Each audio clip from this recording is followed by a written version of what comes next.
अगर अंतरिक्ष की गहराई में खो जाए एस्ट्रोनॉट तो कितने दिन तक चल सकती है उसकी सांसें। दोस्तों नमस्कार, मैं महेंद्र बघेल आज आपके साथ हाजिर हूँ MS बघेल यूट्यूब चैनल पर। आपका हार्दिक स्वागत करता हूँ। आपने फिल्मों में एस्ट्रोनॉट को स्पेस स्टेशन से बिछड़ते देखा होगा।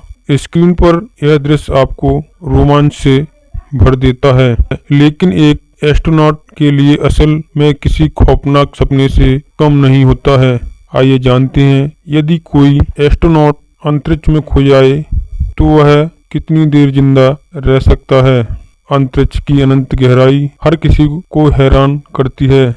इसके बारे में जानना जितना रोचक है, उसकी सच्चाई उतनी ही कठोर और निर्दयी है। आपने अक्सर कई साइंस फिक्शन फिल्मों में देखा होगा कि अंतरिक्ष में एस्ट्रोनॉट किसी हादसे का शिकार हो जाते हैं और स्पेस स्टेशन में बिछड़ जाते हैं। फिल्म को आपके लिए रोचक बनाने के लिए ऐसे सीन फिल्माए जाते हैं, लेकिन अंतरिक्ष के असल हालातों में ऐसे हादसे एस्ट्रोनॉट्स के लिए किसी डरावने सपने से कम नहीं होता है। अंतरिक्ष में एक छोटी सी चूक पूरी टीम को मुसीबत में डाल सकती है। अगर कोई एस्ट्रोनॉट अंतरिक्ष में अपनी टीम से बिछड़ जाए तो उसे ढूंढ पाना भी लगभग नामुमकिन होता है। यदि एस्ट्रोनॉट अंतरिक्ष में अपने स्पेसक्राफ्ट या स्टेशन से अलग हो जाएं, तो उसकी जिंदगी मिनटों में खतरे में पड़ सकती है। वैक्यूम, ऑक्सीजन की कमी और अत्यधिक तापमान में इंसान कितनी देर जीवित रह सकता है,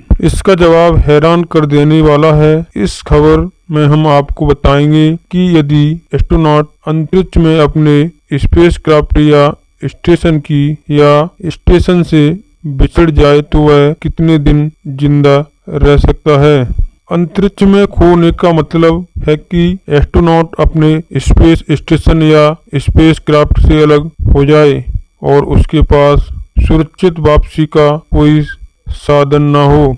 ऐसा आमतौर पर नहीं होता है, क्योंकि अंतरिक्ष यात्रा के दौरान कोई तकनीकी खराबी या चूक न हो, इसके पुख्ता इंतजाम किए जाते हैं। लेकिन कोई खराबी न हो या मानवीय गलती न हो, इसकी कोई गारंटी नहीं होती है। अंतरिक्ष में यह चीजें हैं जान की दुश्मन। अक्सर लोग सोचते हैं कि अंतरिक्ष में हवा का न होना ही सबसे बड़ी चुनौती है, लेकिन वैक्यूम उन कई चुनौतियों में से एक है जिनसे एस्ट्रोनॉट को अंतरिक्ष में दो चार होना पड़ता है। एस्ट्रोनॉट्स के स्पेस सूट में ऑक्सीजन होता है, जिसके बदौलत वो जिंदा रह सकते हैं। यह बात सच तो है, लेकिन पूरी तरह नहीं है। अंतरिक्ष में एस्ट्रोनॉट का स्पेस सूट ही उसके शरीर का तापमान को नियंत्रित रखता है और रेडिएशन से बचाता है। अगर अंतरिक्ष में स्पेस सूट में खराबी आ जाए तो रेडिएशन की वजह से एस्ट्रोनॉट का शरीर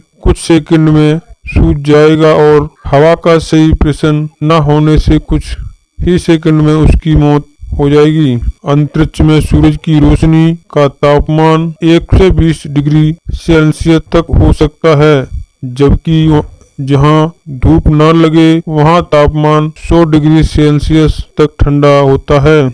यानी एस्ट्रोनॉट्स को एक ही समय में जलाने वाली गर्मी और हड्डियों को जमाने वाली ठंड का सामना करना पड़ता है। इसलिए अंतरिक्ष में खो जाने पर एस्ट्रोनॉट का जीवित रहना पूरी तरह से उसके स्पेस सूट की स्थिति और उसमें उपलब्ध ऑक्सीजन या संसाधनों पर निर्भर करता है, जो आमतौर पर कुछ घंटों से ज्यादा नहीं होता, जब तक कि उसे बचाया न जाए। स्पेस में खो जाने पर कितने घंटे जिंदा रह सकता है एस्ट्रोनॉट। अंतरिक्ष में अगर कोई एस्ट्रोनॉट खो जाए और उसके रेस्क्यू करने वाला कोई ना हो तो उसकी लाइफ उतनी ही होगी जितनी देर के लिए स्पेस सूट में ऑक्सीजन होगा। नासा के high tech extra vehicular mobility unit यानी स्पेस सूट में लगभग 6 से 8 घंटे करीब 480 मिनट की ऑक्सीजन होती है। जैसे ही यह समय बीतता है, सूट के अंदर कार्बन डाइऑक्साइड का लेवल बढ़ने लगता है। हालांकि अंतरिक्ष में खो जाने के डर और अकेलेपन के घबराहट से दिल की धड़कन बढ़ जाती है और शरीर तेजी से ऑक्सीजन सोखने लगता है। ऐसी स्थिति में स्पेस सूट के अंदर ऑक्सीजन और भी जल्दी खत्म हो सकता है। इसलिए एस्ट्रोनॉट्स अंतरिक्ष में हर स्थिति से निपटने की ट्रेनिंग दी जाती है। क्या बचने की कोई उम्मीद होती है?